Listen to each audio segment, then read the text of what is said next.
among the other things that you touch with your with QDIT is hypersonics, and I certainly understand what hypersonic means, but I didn't understand what was represented by that. So, for the rest of us, why don't you define that? When I joined the board of Lockheed Martin, which is, something that I take gravely seriously, like the stakes that you play in that kind of organization are as high as you can get. You have to understand a little bit about space. You got to understand a little bit about where things are moving. And so AI affects it for sure. Synthetic biology at a far stretch, you can imagine. But then you add physics to it and you add history to it. So it's been a great journey for me because I've had to say, okay, which things that I know are going to affect that business and industry, and which things in that industry do I need to go learn? And then I also had to understand the geopolitics and the history of geopolitics in order to really understand what causes war to start, what allows wars to end, and that sort of thing. And so it's been a great journey for me. I love that part of what I do, and but it's required me to learn things like hypersonics. Best way to describe it is it's trying to shoot a bullet with a bullet. And it's really important to the defense of the technical definition is it travels at a speed greater than Mach 5 times the speed of sound. And that's fast.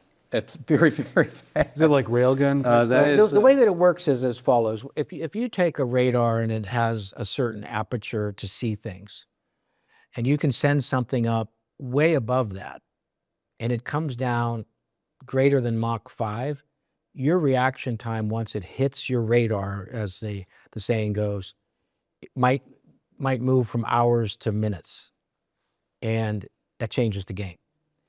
And so the idea is, how do you solve that problem? You can solve the problem by noticing on the ground when something was launched and get the launch angle and then figure out what the likely target is and be ready. When it does hit your radar, you can, adjust your radar. But the U.S. needs to be, in military terms, this is very much what I said earlier. You have to win this race. The good guys have to win the race to have the best deterrence. And all the technology that the U.S. can put together and muster needs to not only defend freedom and discourage other, more aggressive systems, but also you want it to be a game of chess that's over before it starts. And so deterrence is the strategy, and it's the strategy of Lockheed Martin supporting the government. It's the government's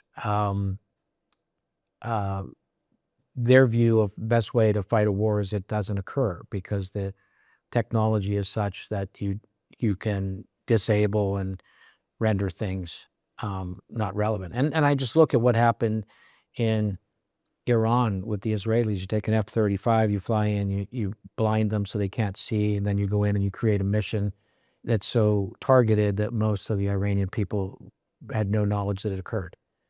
And so you look at that, there's very little collateral damage. It was an asset play, really, at its core. And I know a lot of people, might not like that characterization, but that's really how you think about it. Deterrence is the objective. 21st century security is about bringing these technologies we talked about in a way that there's a deterrent from doing something that, runs counter to freedom, democracy, and, the system that we fight to protect. So that's your interest in hypersonic, and if something is at 3,800 miles per hour at Mach 5, as you said, by the time your radar detects it, it may be too late to respond effectively. So building a defense system to respond to that certainly limits your options. It does. And I read that the Russians have hypersonic glide vehicles, the Avangard, and the Chinese have the DFZF, and so they have developed these hypersonic instruments of war, I guess. And so we are already having to play defense against that and figure out our path. I was also intrigued with the other aspect of it, hypersonic cruise missiles. You'll have to explain this to me, which are powered through flight by air-breathing engines. Can you explain an air-breathing engine to me? I don't think on a podcast anybody needs to know what an air-breathing engine is. Okay. The systems that steer them, there are several options, and I think that air-breathing right now is how do you take the air of travel and use that to maneuver. Right.